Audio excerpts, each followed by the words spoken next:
Hi, everybody. Hi. So I'm in my car and I have dress rehearsal today for choir. So if you're new to this channel, welcome. Typically, I record a video every single Monday where it's live Q&A, and it's for our community of adult survivors living with CPTSD symptoms, adult survivors of childhood maltreatment who experienced complex trauma and are trying to find ways to cope with their CPTSD symptoms. So this is the global community for that. And if that is you, you have found the right channel. And normally or typically every single week, I would record a video and do my best to answer your questions. And the way you send in your questions is by tagging one of our moderators. And Matt Pappas is one of our moderators here on this channel. We have other moderators that I just sort of tagged this past week to become moderators, just so they would have moderation or moderator. I have all these things popping up over my screen, all these different um, notifications. So I apologize. I'm not able to do the normal things that I would uh, be doing if I was in my home office. So I tagged some of you who have been here for 2, 3, 4 years, maybe almost 5 years, I don't know, with so that you could have moderator capabilities, and when we have trolls and things that happen that come come up on this channel, you'll be able to help out. So this is never a place for crisis care. I'm going to do my very best to answer your questions today. I don't have access to the questions that you're sending in today because I'm doing a different type of video. And in order for me to see your questions, I'm going to have to enable the screen. So this is going to be a very, very, very different type of video. This is not a video similar to the ones that you're used to seeing on this channel, where I'm, super organized and able to have access to the questions that you're sending in, and where you're tagging Matt, etc. So um, I'm pulled over in a parking lot because I have dress rehearsal for a choir performance tonight. My performance is on Sunday, and it's a holiday performance, and I'm very excited. But we're going to talk tonight about feelings of grief and disconnectedness during the holidays. I wish I had the ability, maybe I do have the ability to share a screen share. That it was a question that one of you sent in. It's not giving me that option. Let me see if I can.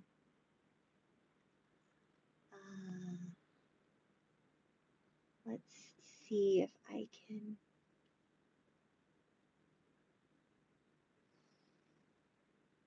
Oh, that just looks like it changed the color of the video. It didn't let me do anything. Sorry for the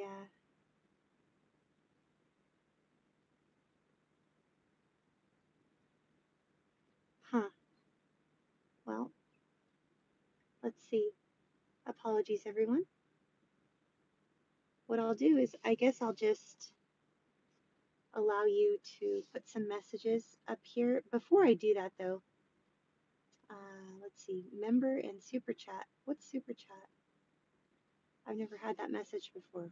What's super chat? Do you guys know what super chat is? Oh, super. Oh, let's see. Super chat messages. There we go. Oh, no, it says you want to stop streaming. No? Why would you think that I wanted to stop streaming, YouTube? That's not what's going on. So, see if I touch up here. I can see you all. I have almost 30 of you here. Well, I know what I'll do. I'll just do my best because my best is good enough.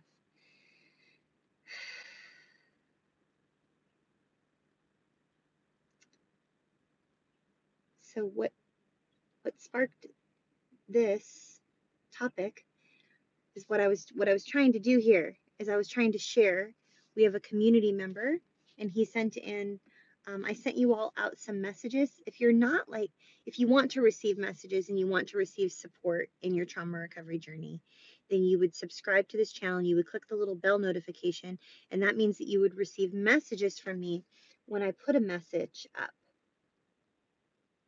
I put out a little poll asking you what you wanted the topic to be, and the topic of resilience and living with more hope was the topic that won. And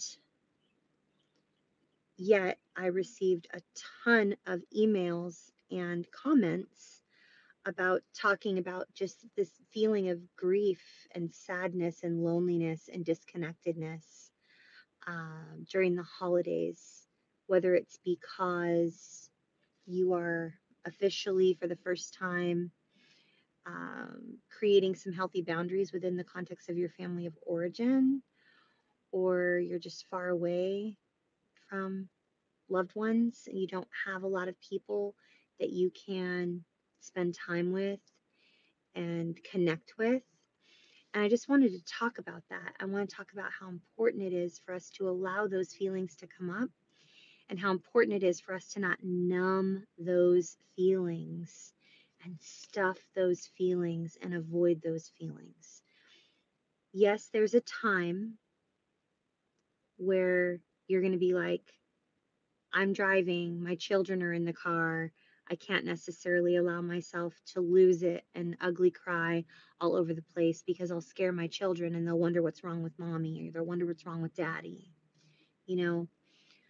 But what I am saying is, say to yourself in those moments, right now is not a time that I'm able to feel this feeling that's coming up, but I want to acknowledge this feeling that's coming up. And I want to validate this feeling that's coming up, and I will come back to this feeling. And then give yourself a timeline, like when it is that you'll be able to come back to that feeling. Because what happens if we just basically say something along the lines of, like, ain't nobody got time for this, you know, which is oftentimes what we do with feelings that come up. I have the air on and it's blowing my hair everywhere, you guys. It's making me feel like I need to get my hair out of my face. What happens if we do that? If we basically say, like, ain't nobody got time for this, ain't nobody got time for that feeling, right? And we just sort of shove it aside. What ends up happening is that feeling will go somewhere. We'll feel better in the moment. We'll feel better in the moment because we're not hurting in the moment and we're not struggling in the moment, right? But then what happens is we'll be cruising along in life thinking that we're doing really great, right? Thinking that wow, I'm feeling really good. Glad I didn't have to deal with that emotion that came up. And then when we're least expecting it, at the least opportune time, whether it's like, think of what brought up that feeling. It's a feeling of stress. Perhaps it's a holiday. Perhaps it's a feeling of anxiety. Perhaps it's cooking that stresses you out, or getting around your family, or, you know, whatever it is that caused that feeling to come up to begin with. Well, what's going to happen is something that feels similar to your body is going to pop up, right?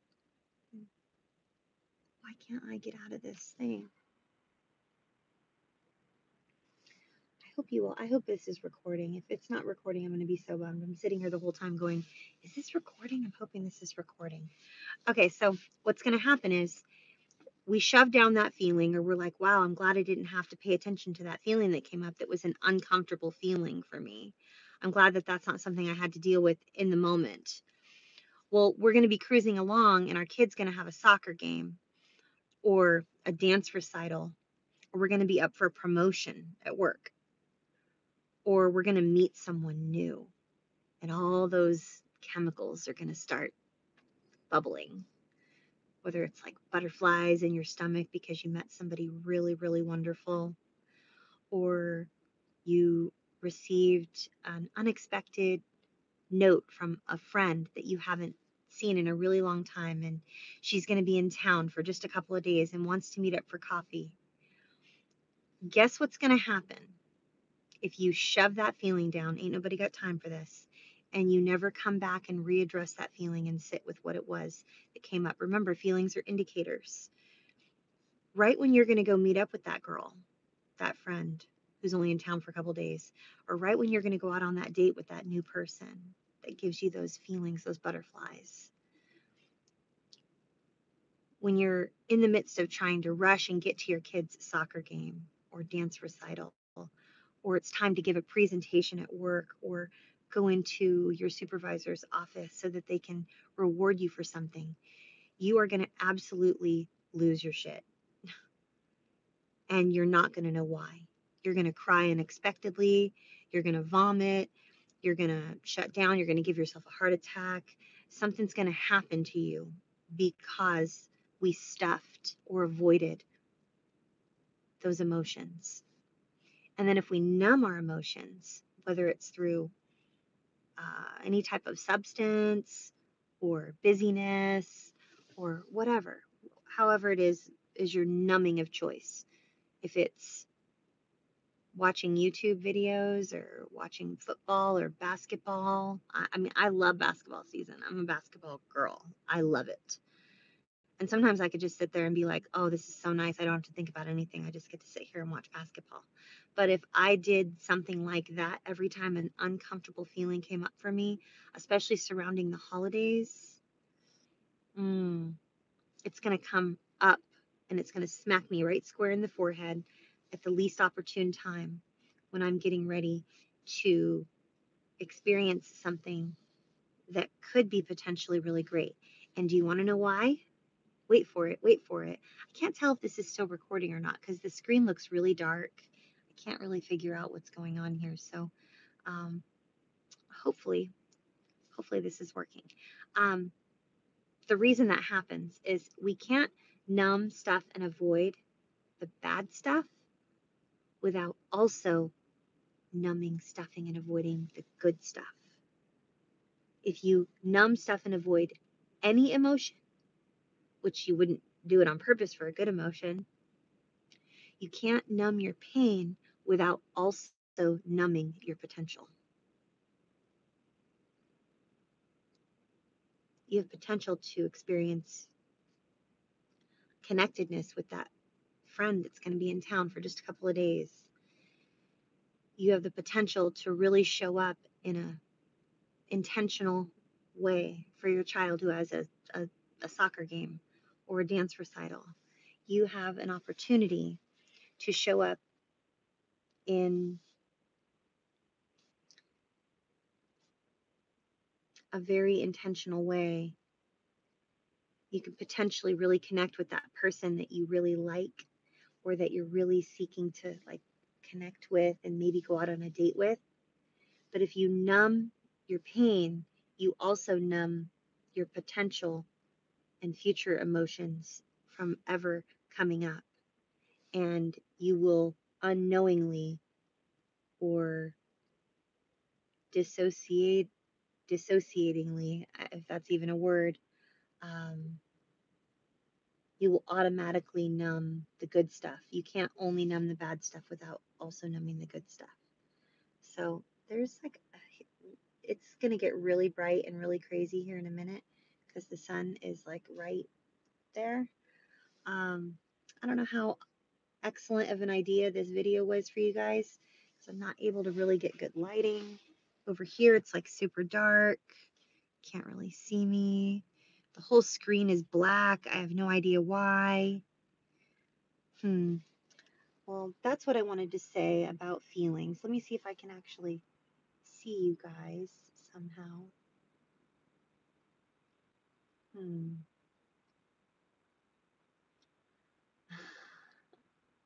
not letting me do anything, you guys. There's someone throwing the trash away. I'm parked by a dumpster, like Awesome, right? So I don't really know how to handle this. Like, maybe I can, let me see if I can, like, let's see if I can do like the chat.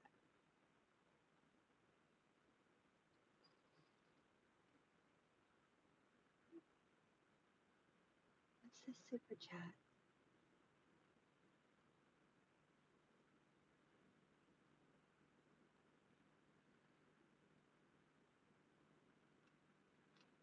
Hmm.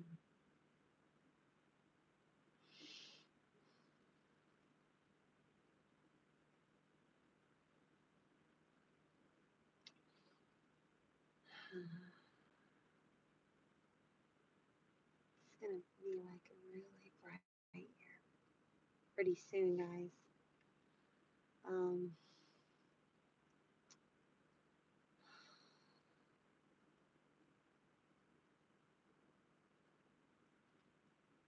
I feel kind of dumb. I should have like figured this stuff out ahead of time, but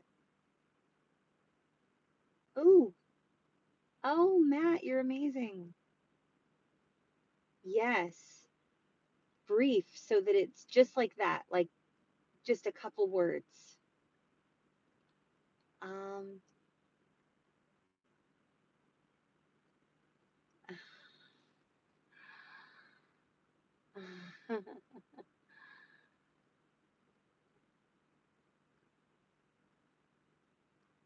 okay, okay.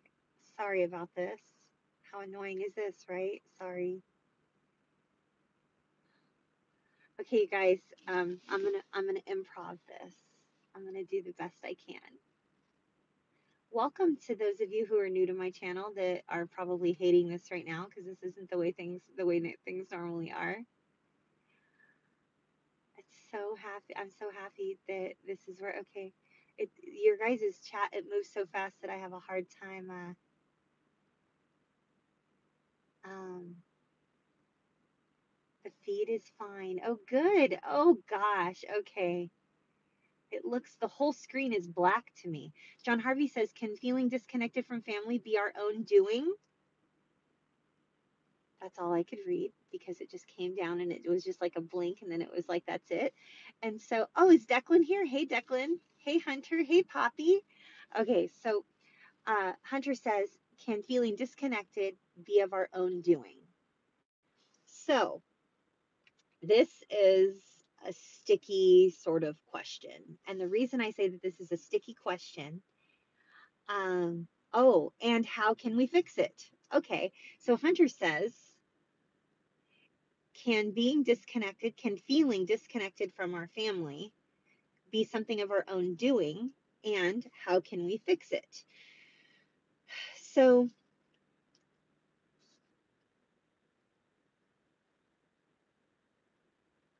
depending on who you are tuning into this channel,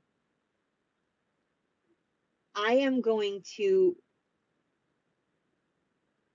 I want every single person in the whole world that tunes into this video to know something right now. It is absolutely never your own doing if you are an adult survivor of childhood trauma, trauma in the form of abuse. You don't feel safe talking to your family. Um, People in your family of origin are not approachable, which is why you're feeling disconnected. So, in that case, it's never your own doing, ever. If you're a neurotypical person that just flippantly decides to treat people however you're going to treat them, and you're disconnecting yourself from your family, and then you're bummed out because you were being abusive and then people don't want to be around you, then that is your fault. But it's only the person's fault that was abusive and exploitative to others, or minimizing of their human experience. Or when people deny your human experience, when you experience trauma at a very young age, under the age of 18, let's just say, I mean, I could go down and I could be like 0 to 18 months, 18 months, um, to 3 years, etc. But let's just say like specifically 0 to age 8, and then 8 to 17 or 18, right? So there are those two categories. But if you're here on this channel and you're watching this video, I'm assuming a few things. You're an adult, you have survived complex trauma, Google it, you were perpetrated upon by someone, and the reason you're feeling disconnected is likely because dissociation was something that saved your life. You have either tried to reach out to your family of origin and explain to them how you're feeling or what it is that you've gone through, and for whatever reason, they're not open to listening to your reality, or they think you have it wrong, or that you remembered it wrong, or Uncle Joe could have never done that because he's a good person. Oh, you're just remembering it wrong. It was just a dream. You must have been dreaming. Those types of bad things don't happen in our family. That is never your fault, Hunter. Never, ever, ever, ever, ever. People that are here on this channel have survived complex trauma. They're living with CPTSD symptoms. They don't have a healthy form of they don't have a healthy outlet within the context of their family of origin to receive the support that they have deserved their whole entire lives. So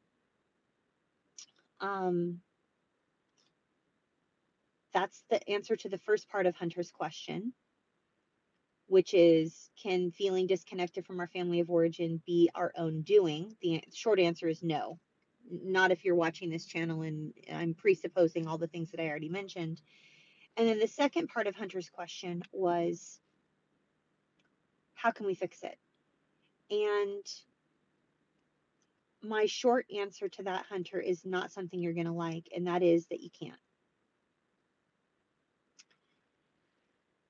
The reason you can't fix it, Hunter, is because we can only control us, right? I personally feel disconnected from my family of origin because many of them deny that my abuse happened, or they minimize it and say that it wasn't that bad, or that I should just be grateful, or that I'm crazy, that I'm mentally unstable. All those things might be true, by the way. I never promised you that I wasn't. But they all just, it's a sleight of hand game to them. It's a, oh, quick, look over here. Look, something shiny. Don't talk about that bad thing. We don't want to look at that bad thing. We want to look over here. We don't want to acknowledge what it is that you went through. What good is it going to do for you to talk about it, Athena? That happened years ago. That happened decades ago. So, yes, I feel extremely ostracized and disconnected from my family of origin. But it's not my own doing. Even though I'm the one I'm the one who has established some healthy boundaries with my family of origin. Yeah. But that being said, the root cause of my disconnectedness is not my own doing. Why? Because kids don't abuse themselves. So,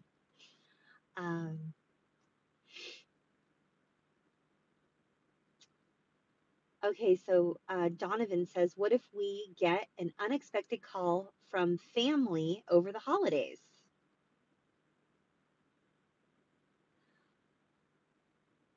I will say to you, Donovan, which, by the way, Donovan, it was your question that sparked this whole, oh, like he says, like we never hear from them, and then they call out of the blue.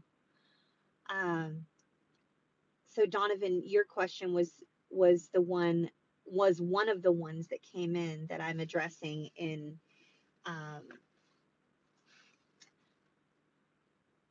tonight's video.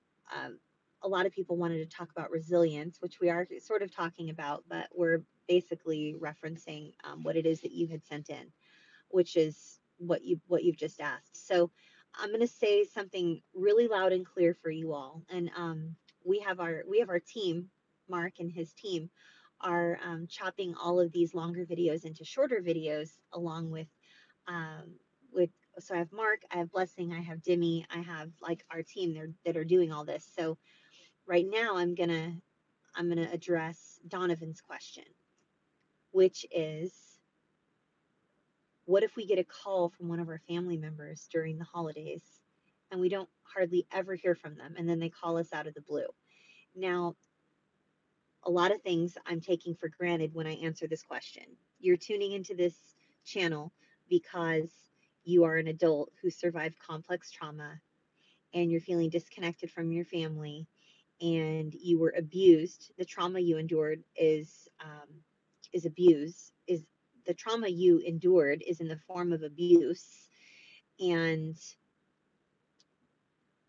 you are experiencing a disconnect from your family of origin, either because you spoke up and told your truth and they didn't believe you, or you've just chosen to not be in touch with your family of origin because when you tried to talk with them, they tried to minimize your human experience and deny your truth. Or they just sided with the person that actually abused you and they just completely didn't do the right thing. So, that being said, this has happened to me, just so you know, Donovan. This has happened to me. And I want to be really careful when I say this to you because I'm not a home wrecker, but I am an advocate for survivors. And I'm going to tell you that there is, unless there's someone holding a gun to your head and telling you that you need to pick up that phone, the phone is voluntary. You do not have to pick up that phone. You don't owe anybody an explanation, you guys, and not everybody deserves to hear your truth.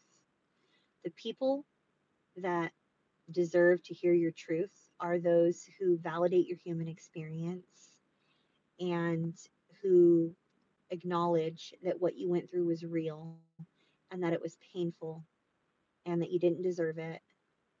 And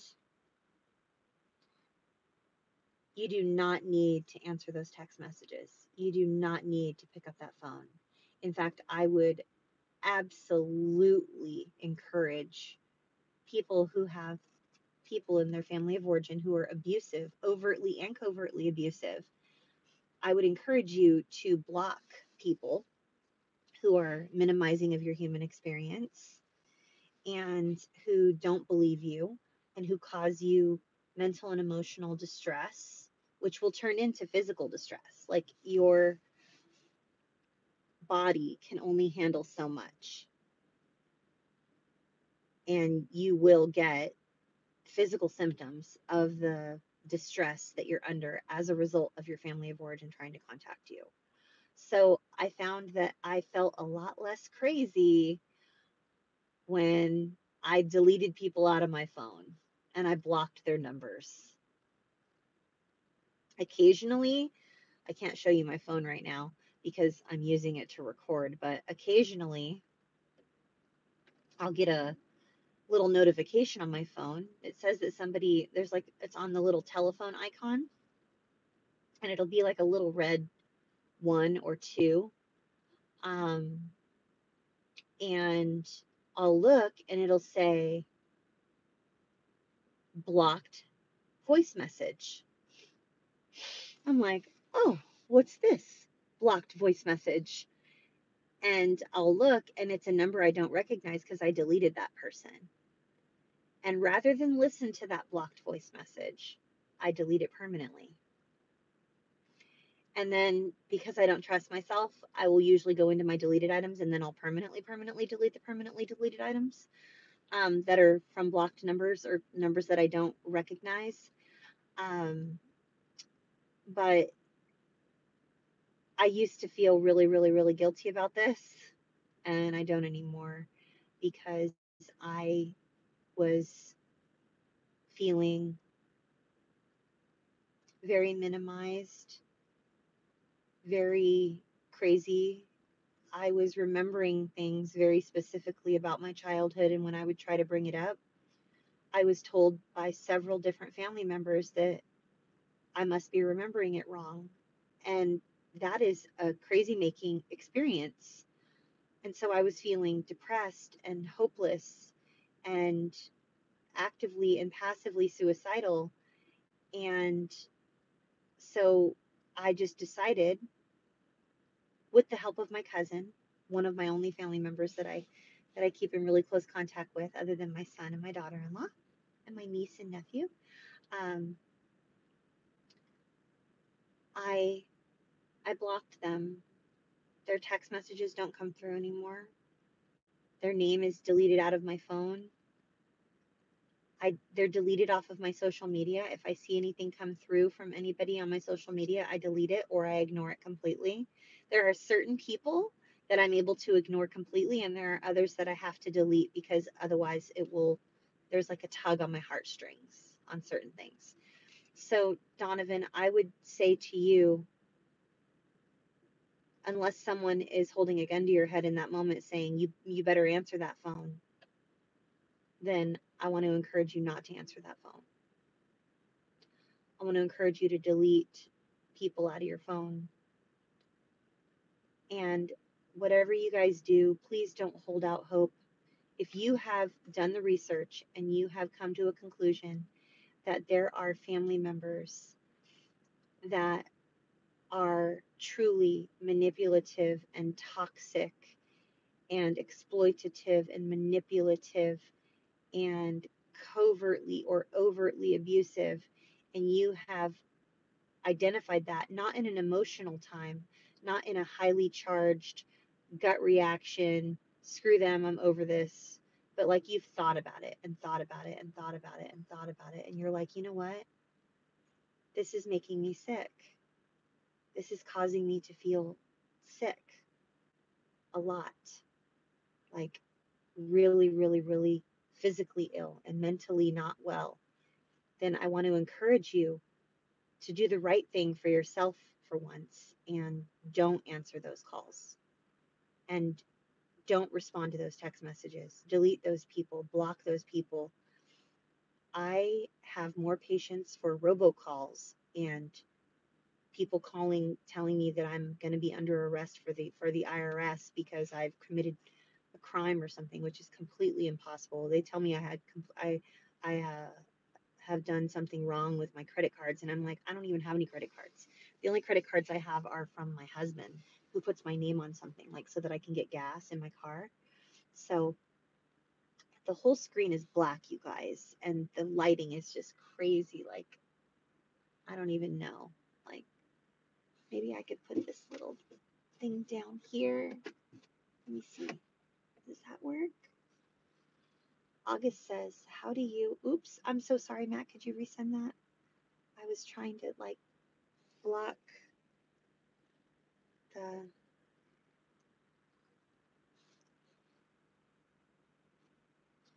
sorry, Matt. Try again. How much do you hate me right now, Matt? I'm so sorry.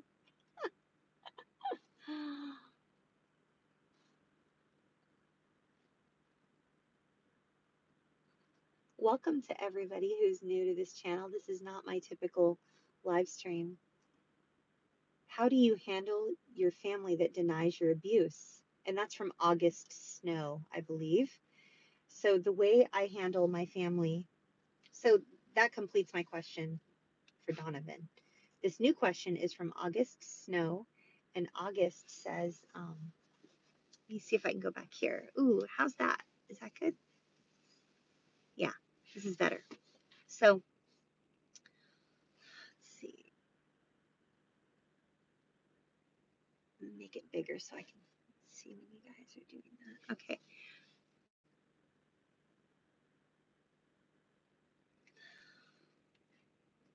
Huh. Okay, so this question is from August Snow, and August says, how do you handle your family members who deny your abuse ever happened? And this is a two-pronged answer. because the first thing I do is I find people who know me and know my character, and they know a little bit of my history. And they're not necessarily people within my family of origin. They're people within the context of safe community people who I deem to be safe, like in our community. Many of you guys actually. And I let them know, hey, I have these loved ones and this is what happened to me. This is what I remember. Is that possible that I'm remembering it correctly? And you find people that are safe people that can validate that your human experience was something that actually happened. And you begin to build up your good pile, right? You begin to build up that pile of evidence that says that you're remembering it correctly. And the way you do that is by surrounding yourself with people who believe in you, surrounding yourself with safe people, people that can vouch for your character. And what I mean by that is this is the first prong, and there's a second prong. My husband wasn't there during my abuse. So my husband has said to me previously, like when I was feeling like I was in a really small place and I think I was like crying, and I was saying to my husband, like, I was saying, do you believe me?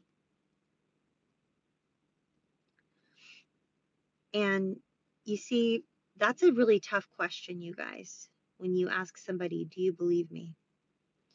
Because let me be really clear when I say this, okay? Only the experienced do. Only the experienced will believe you because they understand what it's like to be living what it is that you've lived in. But like for instance, my husband, who can vouch for my character and who knows me really, really, really well, and I said, do you believe me? He came back with me at me and he said, well, I wasn't there, so I can't say for sure what it is that happened. But from what you tell me and the way you've described it and what I know about you as a person, yes, I believe you. And August, that is something that's really, really important. It's important to find those people. If you can find one person on the planet that will say that to you, treasure that person. Treasure that person that is able to say to you, I wasn't there, so I can't say for sure, but I do know you, and I know the type of person you are, and I know that you would never say something like this happened if it didn't. And then if you feel like you need to hear more, August, which I did, I needed to hear more. I needed to communicate with my husband in that moment. I needed to tell him, I need you to tell me the words, I believe you. I need to hear it from you. I need you to tell me, I believe you. I believe you. And so he didn't understand. I don't know how, I don't know why he couldn't understand. I was pretty clear, but he's never been through trauma. So he doesn't understand. Like, he's like, well, of course. And I'm like, no, say it. Say, I believe you. And he's like, of course I believe you. I'm like, no, don't say it like that. Look at me and really, really see me and tell me, I believe you. I believe you. And so he did. And it was really healing for me. And then I came to be able to understand that he has no frame of reference. And while he is a safe person, he he's not like my person, you know, regarding all the stuff that I've gone through. I have a trauma therapist that I trust and who I've been working with for quite some time now. And I've had a tremendous amount of growth as a result of trauma-informed modalities like EMDR, somatic experiencing, um, inner child work, internal family systems. Um, it's really important that you find those people, August, that will say those things to you, that will say to you, I believe you. And then that's only the first prong. And the second prong, the second thing you need to do with regards to your family members who deny that your abuse ever happened, you either just gray rock and ignore them and don't talk to them and just basically delete them from your consciousness and don't respond to their texts or their telephone calls, or just basically cut them out of your life. Or if you're new to this whole, healing journey thing and that doesn't feel congruent with who you are, you can do what I did at first, which is you can let them know, like, hey, just so you know, like, I'm healing from some pretty deep traumatic experiences that I had in my life, and I'm probably not going to be communicating with you very much for a while. This is a part of my journey. I'm healing, and I will let you know when I'm ready to be back in contact with you. Um, you will likely get a lot of attitude. It might not go over well, or as one of my friends would say, that will likely go over like a turd in a punch bowl. In other words, it will be just a horrific mess, and it will just be really bad, really bad, and it's not ideal. But I want to say this to you, August. You didn't abuse yourself, and you didn't ask for this. Nobody asks to be a part of our club. This is a club that no one wants to be a part of, and yet there are thousands of us that show up here together.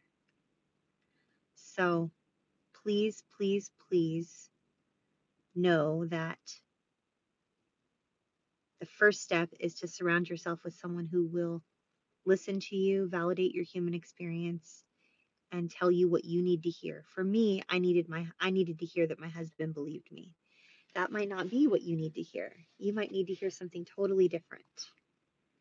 And whatever it is that you need to hear, make sure that you find someone that will help you hear those words that you need to hear. Matt says, Angela says, what are some, oops, I'm sorry, Matt. I'm really sorry. How annoyed are you with me right now? It's like the whole thing is like, what are some tips, coping skills if we live with our family of origin? Ooh. So this is from Angela M. And Angela M's question is, what are some tips if you live with your family of origin? I think that sun is going to go behind this thing in just a second here. So that'll be good. So if you live with your family of origin and you have come to the conclusion that they are toxic or manipulative or denying of your human experience, and you are an adult, anyone who's on this channel, I am assuming that you're an adult. This is not a channel for children. I would say that if you are working with a trauma-informed practitioner, that you would speak with your trauma-informed practitioner about some best practices and ways that you can establish some very healthy boundaries within the context of your living space. I'm assuming you're an adult, Angela, and that you are perhaps financially dependent on your family of origin, which would be one of the only reasons you would live with them, unless you are the person responsible for caregiving, like caregiving someone. And if either one of those are the case, that's delicate, that's hard to deal with. Can't get out on your own and get away from your family of origin if you're financially dependent upon them, right? So I would, if I were you,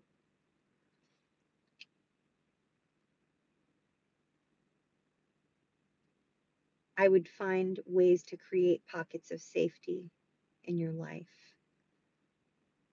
Safe friends that you can go spend time with. Figure out the times of day when they are the most unpleasant to be around, and plan your life around that to stay away from that. I know, for instance, I have a friend of mine and he lives part-time with his family of origin because he's responsible for helping take care of them because they're elderly. And what he has done is he has created his lifestyle in such a way that when his family of origin is their ugliest and least healthy, he makes sure that he has a place to go and activities that he can partake in that do not require him being around his family of origin during those times when they are at their most dysfunctional and most manipulative. So, I would plan if you can't get out, my first advice is just get out. You need to get out. But there's absolutely no reason for you to live with them. I'm assuming that you are living with them because you're financially dependent upon them or you're responsible for their care.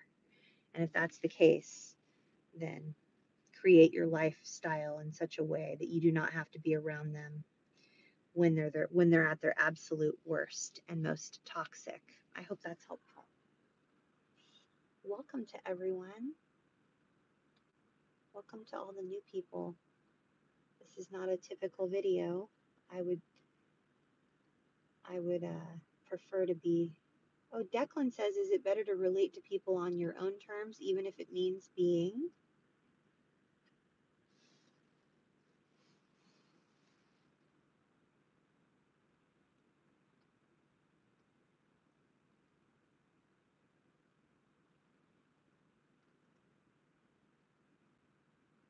mostly alone? So thank you, Matt. So Declan says, is it better to relate to people on your own terms, even if it means being mostly alone? And my response would be absolutely yes. You do what helps you feel safe in the moment. So, for instance, I relate to this so much, Declan, because here, get over here. There, that's better. Oh, that's so much better. Okay.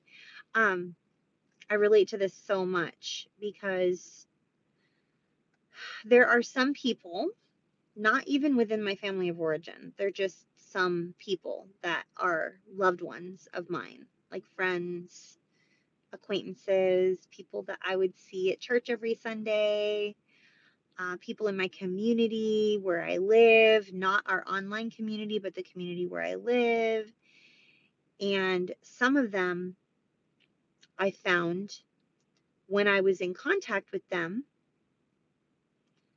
I felt less and less and less by my, less and less and less like myself, if that makes sense, Declan.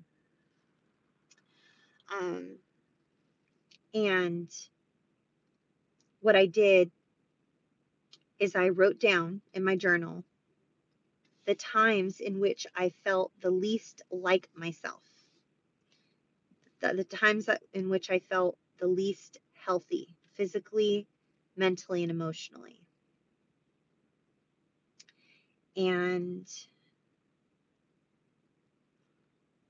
it came down to 3 or 4 different individuals. And I was able to identify why I felt that way around them.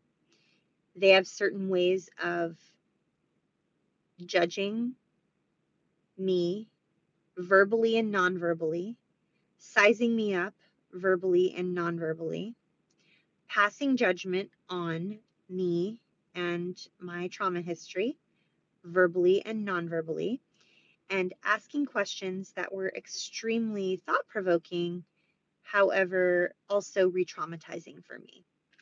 So what I did, Declan, is after I wrote all that down in my journal, I decided that I would limit my attendance at church to whenever I felt an enthusiastic yes bubbling up inside of me about going to church, rather than just going out of obligation or in like a people pleaser sort of a way.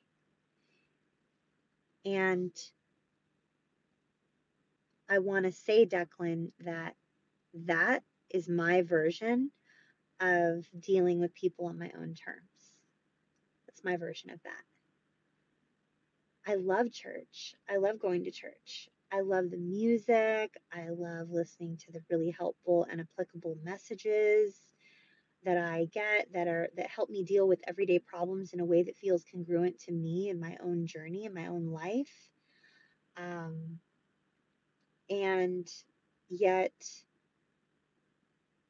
whenever I would attend church on Sundays, I would invariably see these people, and my interactions with them caused me to feel hungover the next day. And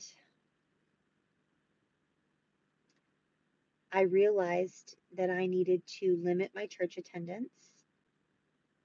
And coincidentally, which I don't really believe in coincidence at all, like I really don't. I think everything we either, make it happen, or things just, happen the way they're supposed to happen. I believe that's what I believe.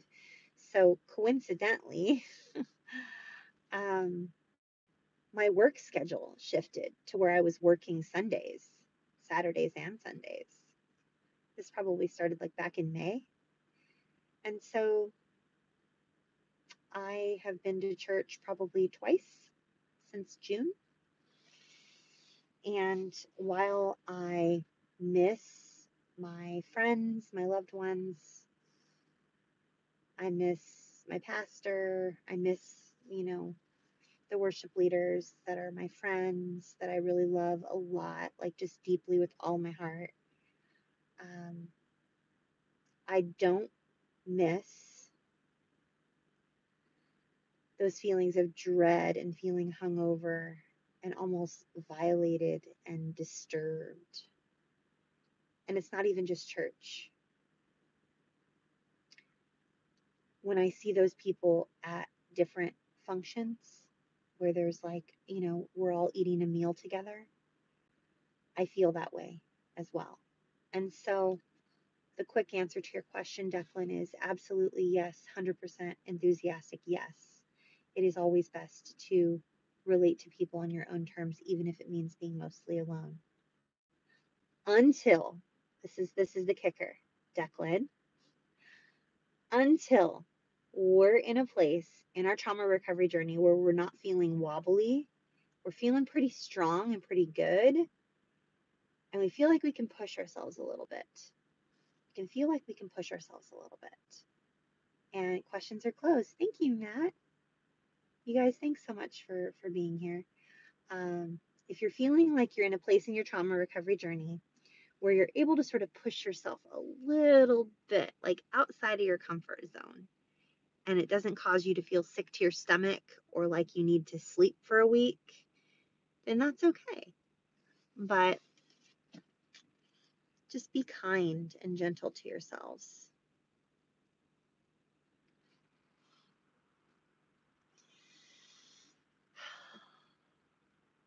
Hi, everybody. You all are so great. I can't believe I didn't lose any of you. There's still 50 of you here. That's amazing to me. like seriously amazing to me. You guys are incredible. So, what I would like to do is I would like to continue communicating with you all. Um, and the new thing on YouTube is that I can send you all messages here and just say hi to you and check in with you, and you can respond. So I'm like, hey, that's pretty cool. Um, so if you won't get those messages unless you're subscribed and unless you click the bell notification, otherwise you won't get any of those messages. And it will be under your little button that says subscriptions. Like you'll get a message from me, like a typed out message, like I wrote to you like the last couple of days. But yeah, so what time is it? Let me see what time it is. 1 second. Oh, I have dress rehearsal for choir, so I'm gonna have to get going. Um, but it's been wonderful hanging out with you all, and I really hope that any feelings of disconnectedness or pain or just re-traumatizing feelings, feelings of loneliness and grief and sadness and feeling triggered and um, I really hope that those feelings will be replaced by feelings of peace and that you would be able to connect with one another and connect with me in an intentional way here, whether it's in the comment section or over in the little area where I'm able to do posts for you guys now. Um, I really hope that you know that you're not alone in this. I've walked this path. I've been sort of healing from all of this now for almost 18 years or over 18 years now, I think. So, um, and I love helping. I love being able to at least share with everyone like what I've learned. So, special thank you to Matt, special thank you to Poppy, special thank you um, to Shannon O'Brien and to Hunter and all of the other people who are here and making this a safe place for you to come and receive support because you deserve it. So I hope I answered. I hope I answered. I hope I answered your questions satisfactorily tonight. And if you're in our, if you want to have discussions like this every single day, 365 days a year, then you can go to cptsdfoundation.org and you can click on daily calls. If you're not plugged into one of our free groups, you can go there and click on groups somewhere. It says safe groups, and there are, you'll be sent to a page where you'll answer some questions for vetting purposes.